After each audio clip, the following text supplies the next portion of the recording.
In this week's episode of Bleach, the 1,000-Year Blood War, Unohana activates her Bankai, Kenpachi Zaraki completes the training and hears his Zanpakuto's voice, and Oetsu Nimaiya removes Ichigo from the royal palace after he fails the Asauchi's test. Episode 10 of the 1,000-Year Blood War. Yes, we've somehow already reached the double digits. Time is moving way too fast for my liking, but this episode covers the culmination of the highly anticipated battle between Kenpachi Zaraki and the first Kenpachi Yachiru Unohana. This is, of course, the big event this week that I think so many people have been really looking forward to, myself included, as I went into this episode hoping it would give me some answers regarding Unohana's Bankai that have been many years in the making. And if you haven't checked it out already, I just released a video solely dedicated to looking at Unohana's Bankai as it was presented in this week's episode. But even outside of Unohana's Bankai, this episode had loads to give us. So let's take a look at the episode to see how well it did, how it delivered on all the story beats this week. As we do each week with our in-depth spoiler review and discussion, we'll be taking a look at the episode from the perspective of someone who has read the 1,000-Year Blood War arc in full. So expect spoilers for the entirety of the arc to follow as we take a look at what the episode added, what it changed, and as always, even what it took away. Before we get started on the video, guys, if you haven't hit subscribe yet, make sure to do that now for more Bleach content like this every single week. And if you enjoyed the video, make sure to give it a thumbs up as well to help support me and the channel. And if you want to take that support for me another step further, I do also have a Patreon as well. And as always, I want to give a massive shout out and say a huge thank you to each and every one of you supporting me over there on Patreon. I really do appreciate it. So as we do each week, before we dive into the spoiler analysis itself, let's first take a look at what this episode covers. And initially, it actually sounds like quite a lot, although in reality this episode doesn't actually cover necessarily any more than last week's did. So, the chapters covered in this week's episode of Bleach are as follows. Chapter 522, Love It, which of course was the chapter missing from last week's episode. The first half of chapter 523, Swords of Origin. 525, Edges. 526, The Battle, which of course is the title of this week's episode. 527, Eliminate from Heaven. And the first page of 528, Everything But the Rain. I just want to talk briefly about this week's pacing and structure. I definitely feel this week's episode should have begun with those scenes of Oetsu's palace from chapter 522 and 523. Then we could have carried on with the entirety of the Zaraki fight before naturally following it up with the second half of 527, rather than having that extremely unusually protracted post-credit scene and ending the episode with the cliffhanger of Ichigo arriving home. It's funny because it does technically play out like that, but the passage of time is definitely not conveyed quite as well by sticking that Oetsu scene after the credits. It does feel weird and artificial, and honestly I just think they should have stayed with the structure as it appears in the source material this time. But on the whole, it's a tiny point. It doesn't really affect the battle between Kenpachi and Unohana, which is the main attraction here.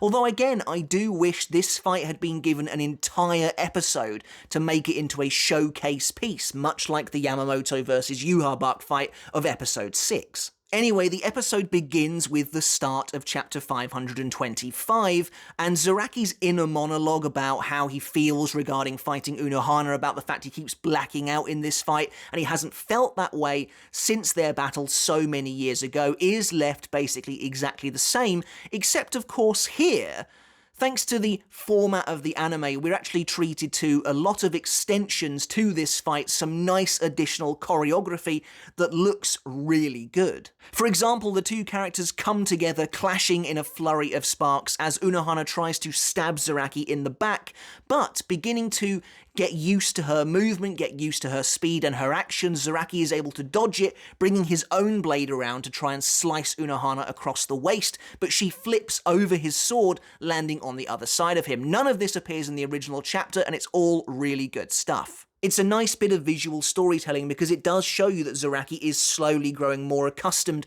to Unohana and she's having to start working a little bit harder to continue getting one up on him. But Unohana shows this flash of insanity upon her face as she smashes Zaraki through a pillar, and as he kind of flies through the dust and the debris, we get that shot of child Zaraki from the back, which is the title page of 525. As the flashback begins, we get an awesome-looking episode title card showing the battle inscribed on the side of Unohana's, presumably Unohana's blade, as blood runs off of it, though I'm not entirely sure who she's killed. It's not a chapter-accurate title card at all, but honestly, this looks a lot better. Now, interestingly, the episode states that this flashback takes place several hundred years ago. This is the closest we've ever been able to come to actually dating Zaraki, to trying to get some idea of how old this guy actually is. Many of us kind of presume that he must be close to 1,000 years old if that's how far back this flashback actually was, but apparently it's not, or at least not quite. The anime-only flashback showcasing the original Gotei 13 showed that Unohana already had her scar from her battle with Zaraki, implying that that flashback with her and child Zaraki happened over 1,000 years ago, but it seems to me like that was probably just a mistake. This particular flashback involving Zaraki should actually take place a few hundred years after that initial war against Yhwach, and honestly that makes total sense, because we know at this stage of her life Unohana is growing weary, she's growing bored and tired of the blade, and honestly, like I said, that works really well. Peacetime is boring for a character like this, and after they've destroyed the Quincy Empire, the Lichtreich has been wiped off of the face of the earth at this point, and Soul Society has kind of trampled its only competition. Unohana is bound to be growing tired and restless and has just overall had enough of the life she's living. Honestly, it wouldn't surprise me to learn that at the outcome of this fight is when Unohana decided to hang up the blade forever and take up this pacifist lifestyle as the captain of the 4th Division, presumably because she was so ashamed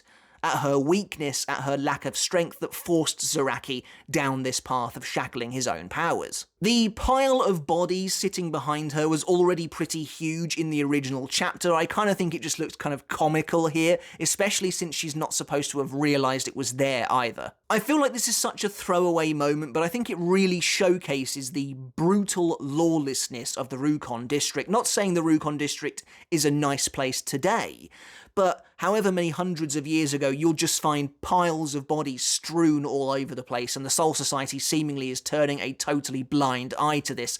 Presumably they are out almost as far as they can get in terms of districts, but still it's a pretty crazy sight to behold. For some reason, Unohana turning her head to look at this pile of bodies had more impact than the reveal of her crazy face from last week's episode, but I have to really commend the artists during this sequence. There are honestly some shots of Unohana that look like they were drawn by Kubo himself. As the flashback fades out momentarily, I really like the anime's transition from young Kenpachi to present-day Kenpachi, and actually I think I misremembered how the flashback played out in my live reaction. It's actually playing out almost identically to how it does in the original chapter. But Zaraki finally scores a hit on Unohana. I love how elated he is about this as well. It really helps to show you just how far behind her he has been for the majority of their fight up until now. As this plays out, we get a series of flashbacks to the original anime showcasing some of Zaraki's previous battles as Unohana explains to us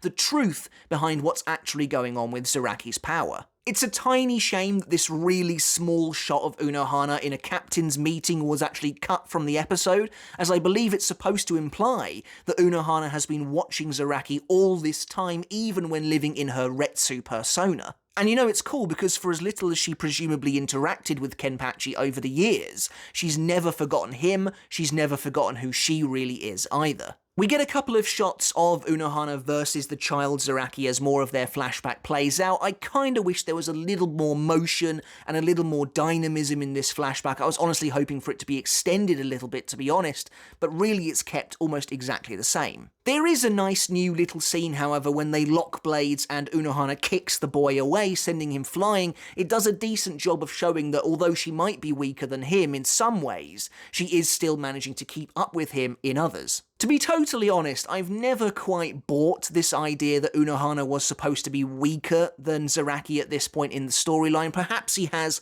more raw strength than her, perhaps he has more raw Reiatsu than she does at this point in his life, but honestly, she must be so accomplished with the blade in comparison to him. Her swordsmanship skills must so surely eclipse his own. Zaraki at this point must just be fighting like a feral beast, that I have a really hard time believing that in an actual sword fight she would struggle as much as she presumably thinks that she did. But the anime does add a nice bit of humanizing realization to this moment for Zaraki. I love the moment where he lowers his blade slowly, he kind of looks down at the ground at the same time as he realizes what's going to happen if they keep fighting the way they are. He realizes he's going to kill her and lose the one person that he considers to be a worthy opponent in his life. That's really well done, it's all new stuff, and I love getting to see it. I also love to see Unohana's shocked and horrified expression when she realizes what's happening as well. They kind of come to this realization at the same time that they can't keep fighting the way they are doing for one reason or the other, and I love the guilt that you can see on her face as she realizes it's her fault he's come to this conclusion. This whole sequence, this whole revelation about Zaraki having shackled himself in this fight so many years ago, and then losing those shackles in each subsequent fight has always been interesting to me. Something similar to this, a similar kind of idea, was first flouted in the light novel Spirits Are Forever With You, and it seems like Kubo was using that as a basis for this, a precursor to this in a sense. I think the way that Kubo portrays it is more realistic to the character, and it enables Zaraki to remain grounded while still able to revel in spectacle with his newfound power later on down the line. But I do like seeing Unohana killing Zaraki over and over again, watching his head lolling, his eyes blank before suddenly they snap back into life again. All of that sort of thing is really cool to see, and it's a great showcase for how this fight's actually working. They do cut a small shot of Unohana kind of reaching towards him and then her healing kind of ensnaring Zaraki as he collapses to the ground. That would have been cool to see, but regardless, the rest of it is basically the same, and as Zaraki revives with a massive devilish grin on his face, he brings his blade down in an enormous arc upon Unohana. That is the end of 525. This next sequence, the opening of chapter 526, moves a little faster than it should, in my opinion.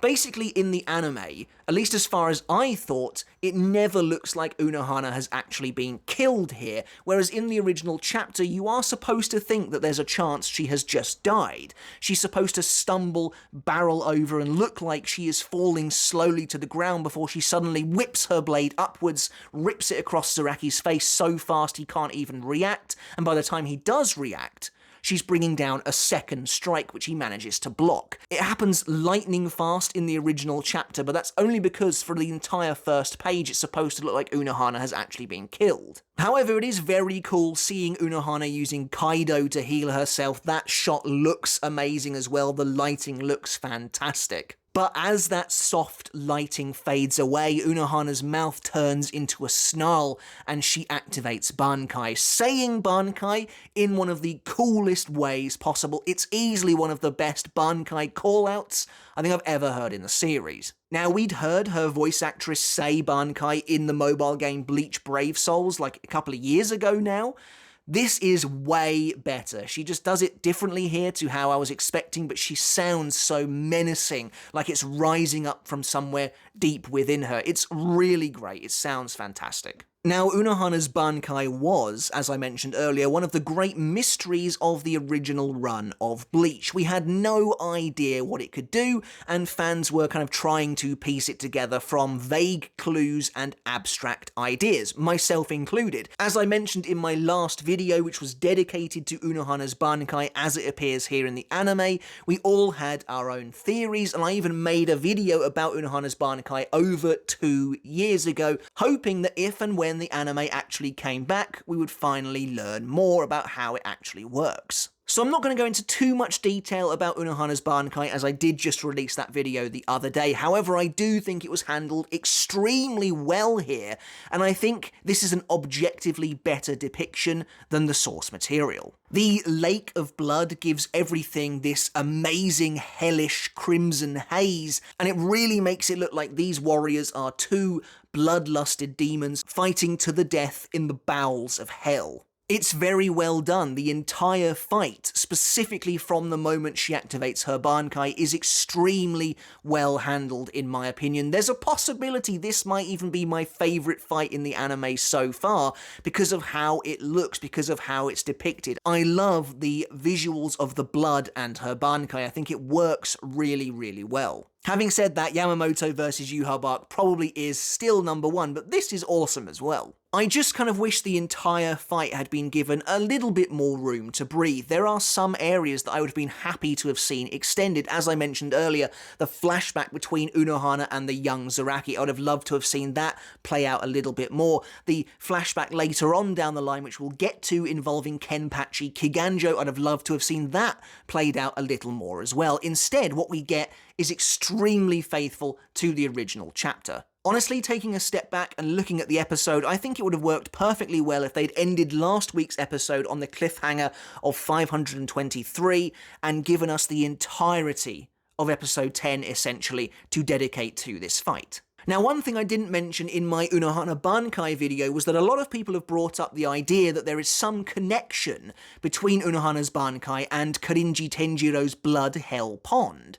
I didn't mention it there because I'm not sure how that would work. I mean, it's not like Unohana could change her Bankai upon seeing Tenjiro's Blood Hell Pond, thinking that looks awesome, I want something similar to that to be my Bankai. However, the only way I could see there being some kind of a connection here is if Tenjiro himself was inspired by Unohana's Bankai, if it was actually the other way round. Now that I could possibly see happening, and it would be a kind of cool subversion of their relationship, as we know that he taught Unohana much of what she knows and uses today in regards to healing.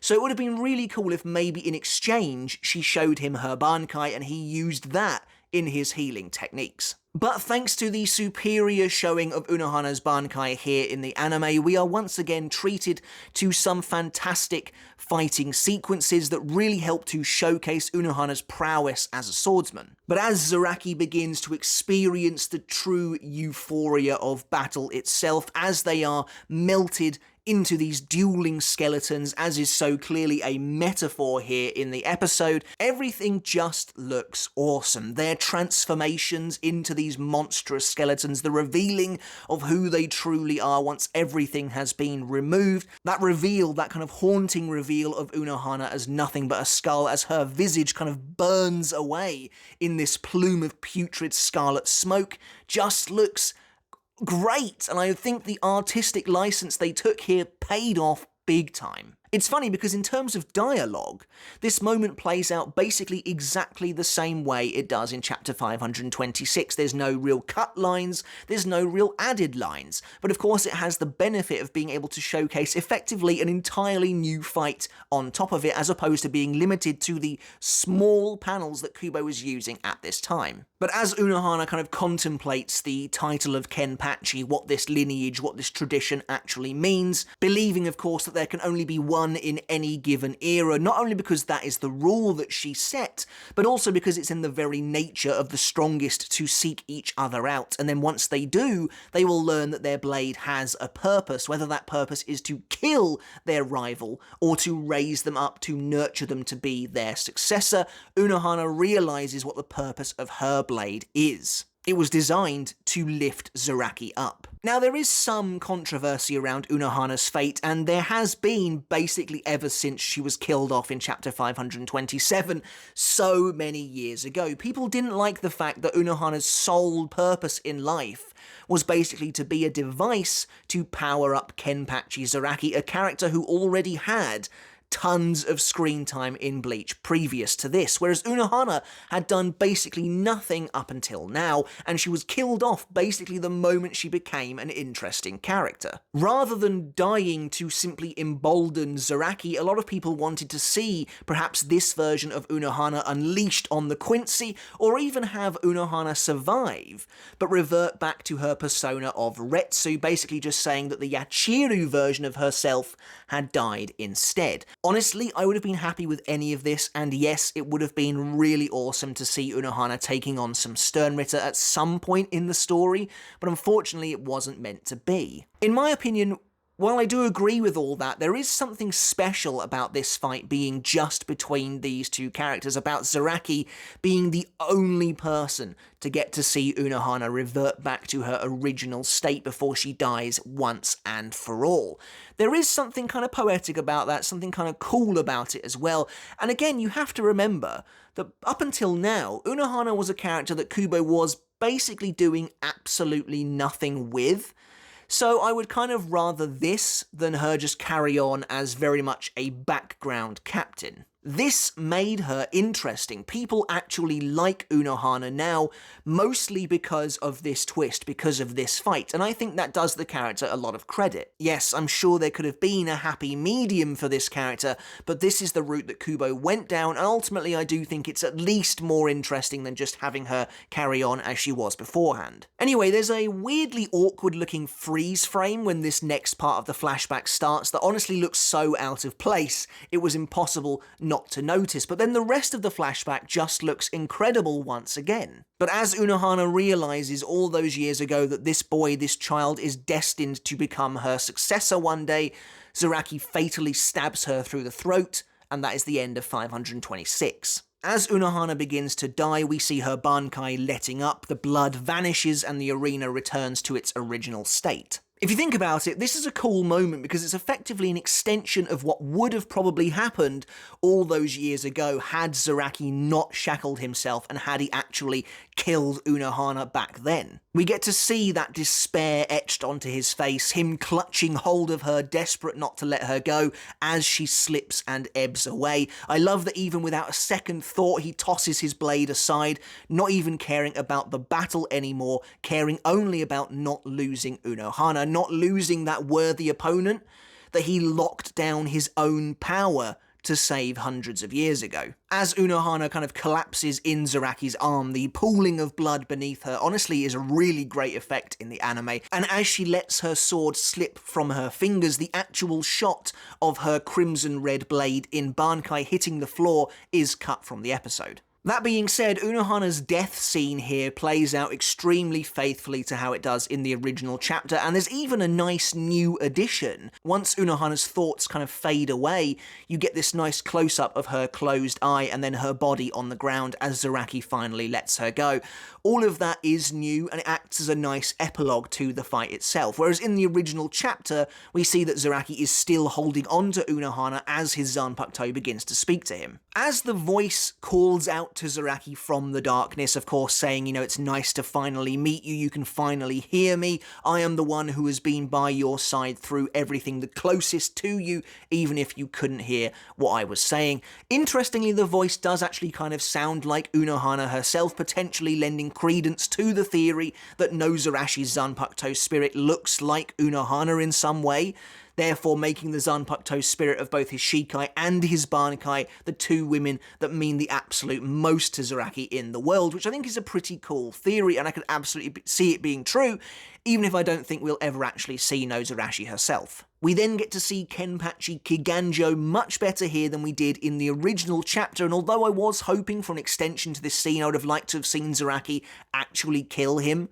It plays out exactly the same as it does in the original chapter, but it's still really awesome to see the 10th Kenpachi as briefly as it is. I love how as Zaraki turns to his sword, you see it glint in the darkness as it's speaking to him. That's a really nice little detail. But with this major revelation, with Kenpachi Zaraki's Zanpakuto finally introducing itself to him, we reach the end of the first half of 527. Despite his brief appearance at the end of this episode, which I'll talk about later on, we actually will leave Zaraki now, presumably for quite some time, as in the source material, Zaraki wouldn't show up after this moment for about 50 chapters, which is quite a hefty gap. However, instead of carrying on with the second half of 527, we now must return back several chapters to our missing chapter from last week to 522. Now, interestingly, while some of the first page of 522 has been cut from the episode,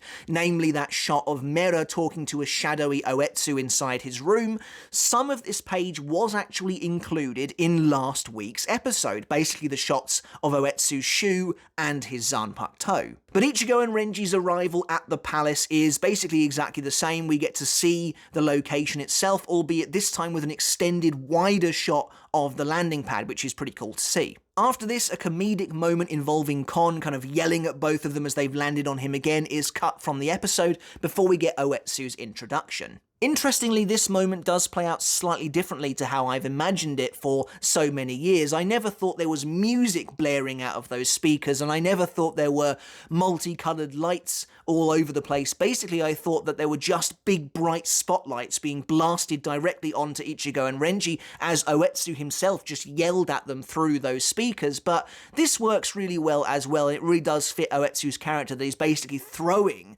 this almost musical concert to signal his arrival. A brand new joke has been added here where the words Siku and Yoro appear on massive screens next to Ichigo and Renji, and there are also a variety of brand new shots of Oetsu himself as he introduces himself before ending with him shooting at the screen. This moment where he shoots at the screen and he says that Zanpakuto love it, that is in the chapter itself, but the screen's shattering effect is not. When Ichigo and Renji step into the Galaxy Houden Palace, again, most of this scene is virtually the same. Then meeting all of the beautiful women is exactly the same, except most of the women's lines are either cut or kind of left untranslated. At the same time, Ichigo's line about them all secretly being men is changed to them secretly being illusions instead. But Oetsu greets them and he gets his title card here at exactly the same point he does in the original chapter. Again, something I forgot about in my live reaction. But as I've mentioned before, basically the entirety of 522 is just jokes, gags, and comedy, and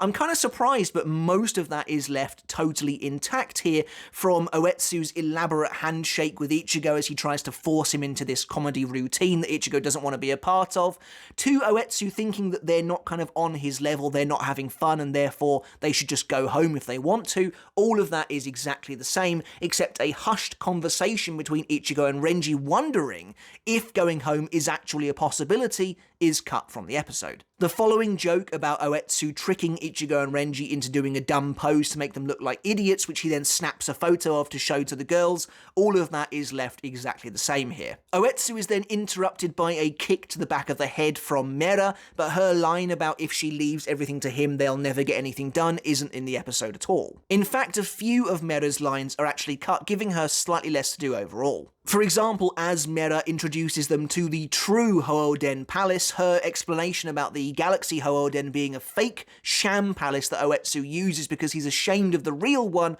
all of that is missing as well. Because Mera's explanation is cut, unfortunately so is Oetsu's sad face as she's telling the truth. However, I'm really glad they left in the joke where Kon is completely aghast about going into the real palace, that he doesn't want to be there at all. He thinks it's extremely depressing and he'd rather just go right back to the fake one, because I also love the fact that Oetsu is right there with him, despite him supposedly being this super serious member of the Zero Division. I just loved the fact that he completely accepted this random stuffed animal toy that had come with them, and they were completely just on the same level. I always loved that joke, that was really funny, and it's basically left here exactly the same. As Ichigo and Renji are led into the true palace, of course they end up in this black pit, surrounded by these sinister creatures. The tonal shift is very jarring. However, it was exactly the same in the original chapter as well. Clearly, that's the point as well, to reflect Oetsu's own personality, that he can change just like that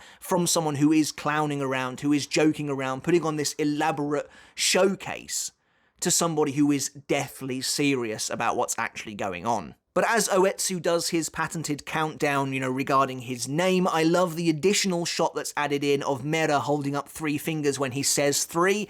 I just think that's a really nice piece of additional characterization. But as Oetsu looms over the now captive Ichigo and Renji looking pretty sinister and he says it's their pleasure to be there, that signals the end of 522, bringing us now to also our missing first half of 523. But as 523 begins, Ichigo and Renji are surrounded by what is revealed to be the Asauchi, who are being rendered in 3D here, but honestly I think it works fine because they are mostly obscured by darkness anyway. That shot of Ichigo and Renji kind of looking shocked is either cut here or moved to later in the episode. I'm not entirely sure because there's 2 very similar shots anyway, but then that kind of aerial shot of the Asauchi leaping towards Ichigo and Renji to begin their assault is also cut from the episode as well. Now at this point we are treated to the excellent lore drop surrounding the Asauchi and their significance in the Bleach universe. We're told what the Asauchi are, how they factor into the everyday lives of the Shinigami, how they transition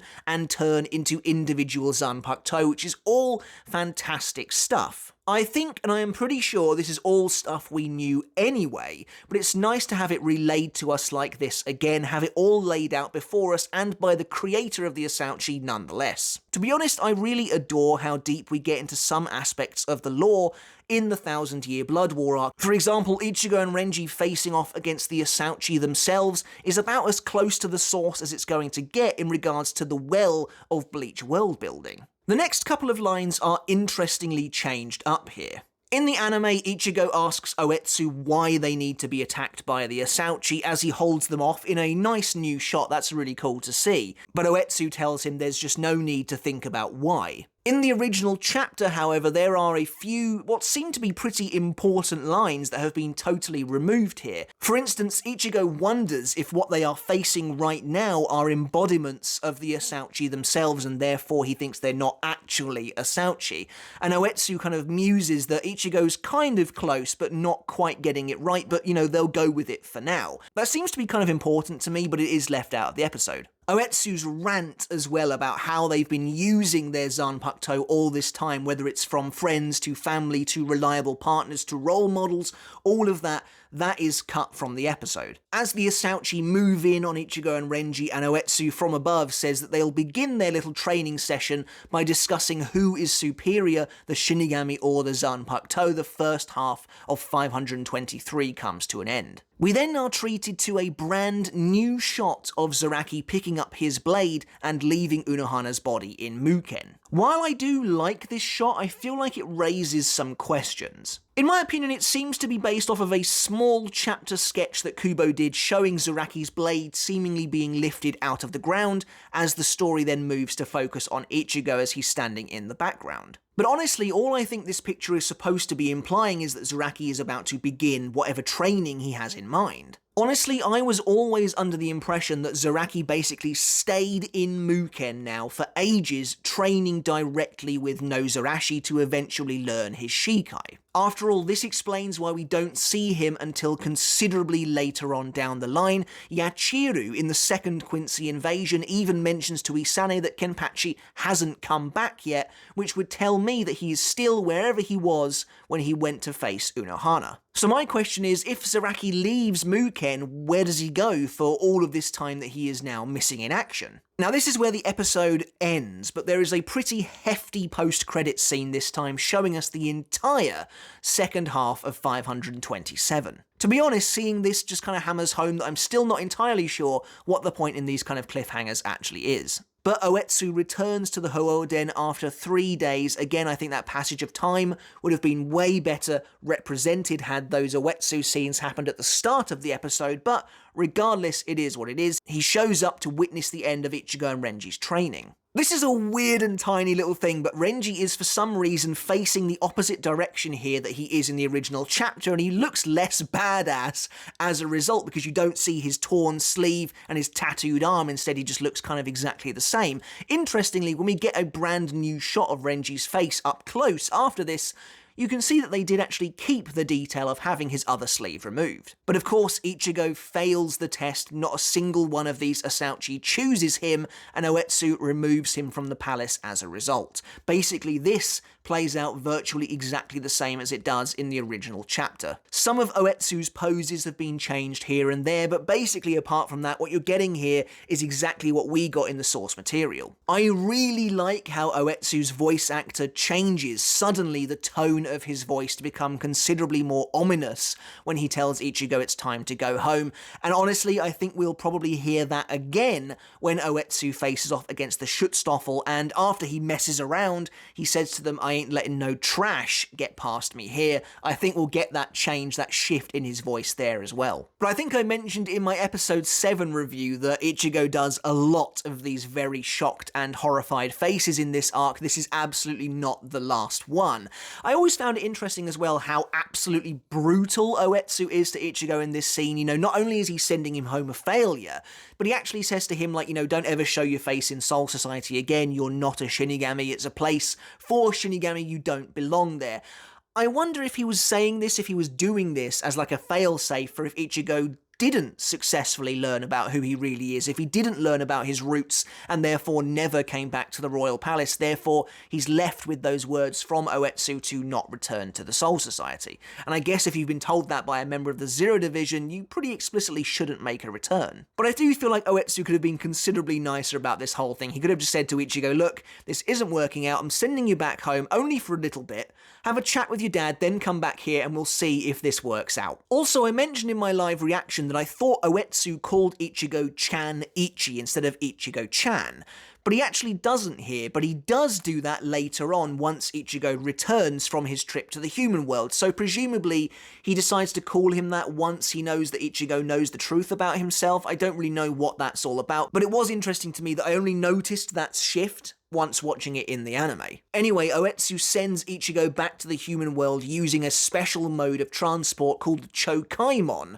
something we've never seen before. It doesn't really look quite how it does in the original chapter, but most importantly, it doesn't look like any other mode of transport we've seen before in the series. But the anime combines the ending of chapter 527 with Oetsu's ominous line to Ichigo about saying how, you know, maybe you'll never be able to return here again after learning the truth, with the first page of 528 showing Ichigo standing outside his home, drenched in rain. And that's the end of the episode, and as with last week's episode as well, the preview poem this week is taken basically straight from one of the volumes, volume 60, featuring Ichigo's mother, Masaki Kurosaki, on the front cover. What's slightly weird here, however, is that rather than take the volume poem verbatim, they've actually halved it here for the episode. In the episode, it simply reads, "You without sin are like the sun," whereas the actual volume poem itself reads very similarly to that, saying, "You without sin are like the sun,